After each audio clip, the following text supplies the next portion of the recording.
hope you had a happy Mother's Day weekend. I'm Carl Azus, and this is CNN Student News.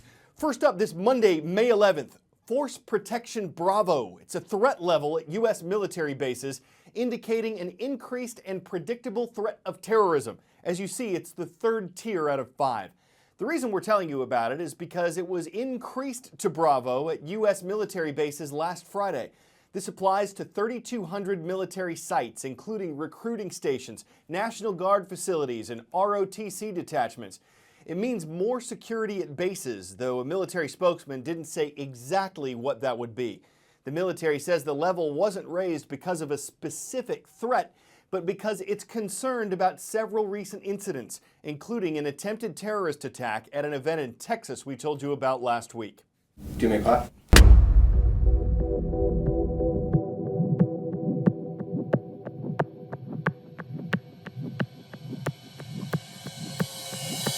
It's hard to believe that a year ago, most people had not heard of ISIS. And now, hardly a week goes by without the FBI making a major arrest of ISIS so-called travelers. These are people who are trying to go overseas to join the fight, following the lure of the ISIS propaganda machine on the internet. The interest in ISIS is not waning at all. If anything, it's still growing. We've got about 26 cases against Westerners and Americans trying to help ISIS since the beginning of this year. 6 Minnesota men now charged. A 20-year-old woman reportedly runs away to join the terrorists. And what I'm told by U.S. law enforcement is that they're opening more cases than they're closing, which is actually a very scary prospect.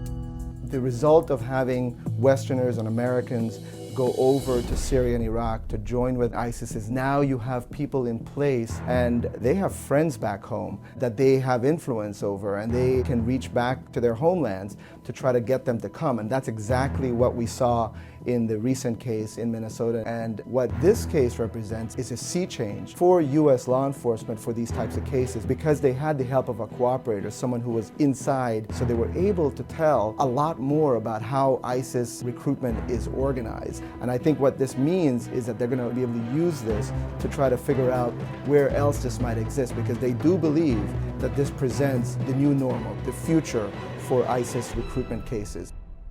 The results are in from last week's elections in the United Kingdom, and despite polls that showed the country's major parties were neck and neck, the actual vote gave a major victory to Britain's Conservative Party, the party of Prime Minister David Cameron. It's been compared to America's Republican Party. The Conservatives got an overall majority in Britain's parliament, and that could make it easier for Prime Minister Cameron to pass the legislation he supports. The future of Britain's membership in the European Union and political tension with Scotland are two challenges ahead for the British Parliament.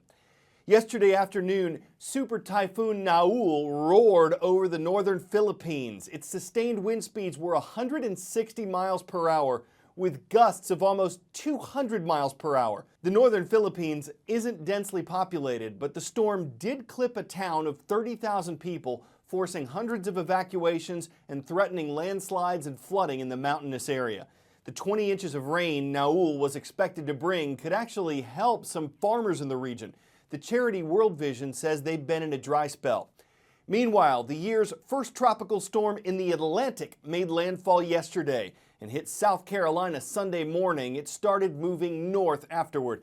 It was expected to bring rough waves, rip currents, and cause minor damage to coastal areas in the Carolinas. It made landfall with wind speeds of 45 miles per hour, but weakened as it moved over land.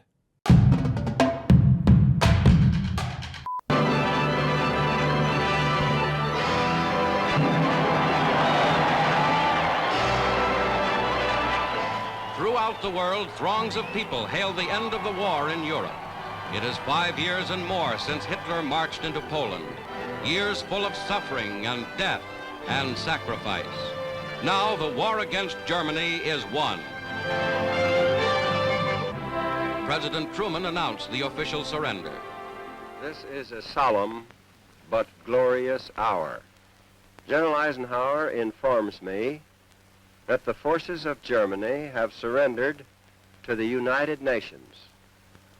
The flags of freedom fly all over Europe. Some of the sights and sounds commemorating VE Day, Victory in Europe Day, when Nazi Germany surrendered to the Allies 70 years ago. Events over the weekend had an eye toward World War II history. In the Russian capital of Moscow, a massive parade included 16,000 soldiers, 150 aircraft, hundreds of armored tanks and cars. VE Day is a major holiday in Russia. Leaders from China, India, and Venezuela were there, though officials from some Western countries boycotted the celebrations in protest of Russia's alleged involvement in a conflict in Ukraine. In the United Kingdom, a military parade and a royal thank you. Queen Elizabeth II joined about 1,000 World War II veterans and their families, as did Prime Minister David Cameron. British cadets recited prayers that had been made at Westminster Abbey on VE Day itself.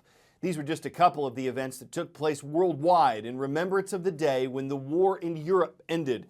For veterans, it brought memories of tragedy alongside those of triumph. 140,000 Americans died. That's why we're here today, to celebrate the end of that war, but also to commemorate that loss. The bloodiest place you could possibly be in Europe was Omaha Beach on June the 6th, 1944. What were your chances of surviving? In Company A, out of 180 men, 112 were killed. By lunchtime on D-Day, maybe 10, 12 guys could actually stand and fight. Veteran Nick Zuris shared memories from D-Day, where he commanded a 7-man crew on a U.S. Navy rocket boat. It's not easy to talk about. Zuris and his men came before the first wave of troops who stormed Omaha Beach, the deadliest stretch of the French coastline. Under fire, the rocket boats shelled the beach to try to soften up German defenses ahead of the landing troops. It was tragic. There was nothing we could do. I interviewed veterans who landed on the first wave on Omaha Beach, and they said that when you fired your rockets, they were in their landing craft and they cheered as those rockets came overhead because it gave them hope. Yes. They're like, oh my God, maybe the defenses can be destroyed. I wonder today, 70 years later, there was a poll we saw that most young people in Europe and the US don't even know what VE Day is. Do you think that people remember? I think that's a tragic fact if it's true. I'd like to think the opposite. I think the difference is that during your time, sir, it was an all or nothing fight. It was really all or nothing. There are over 14 million Americans in uniform. You fought in Europe until you were killed or wounded. You know, it strikes me that in your time, this was a national fight, here in the US and in Europe as well. Everybody contributed. Today, you know, the wars in Afghanistan, Iraq are fought on the backs of a very small portion of the population. I wonder if people today can identify with that same sense of a national, or frankly, an international mission. What do you think? I don't think so, I'll be honest. World War II, everybody pulled together. It was a case of national survival. World War II, I believe, was won by the housewives at home as much as it was by gentlemen like yourself, sir.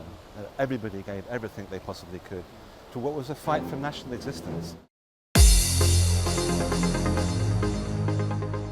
Welcome to the roll call. All three of these schools made a request on Friday's transcript at cnnstudentnews.com. First is First Assembly Christian School. It's in Ashland, Alabama, and the home of the Lions.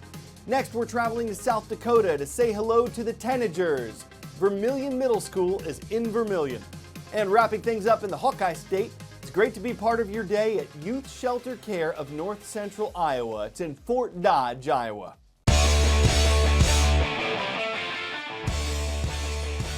NASA says it's developed a new kind of car. It looks like a golf cart, it's electric like a golf cart, but its four wheels are independent and they can turn 180 degrees, so it can drive sideways. It can drift without scorching tires, and it's a lot easier to parallel park.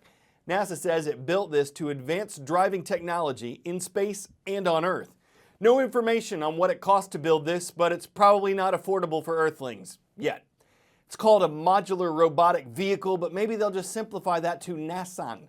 It probably won't race a NASA car or set any astronomical speed records, but if you're at home in space with the space for a space-saving space car, you simply won't find a more NASA-looking option. I'm Carl Azus for CNN Student News.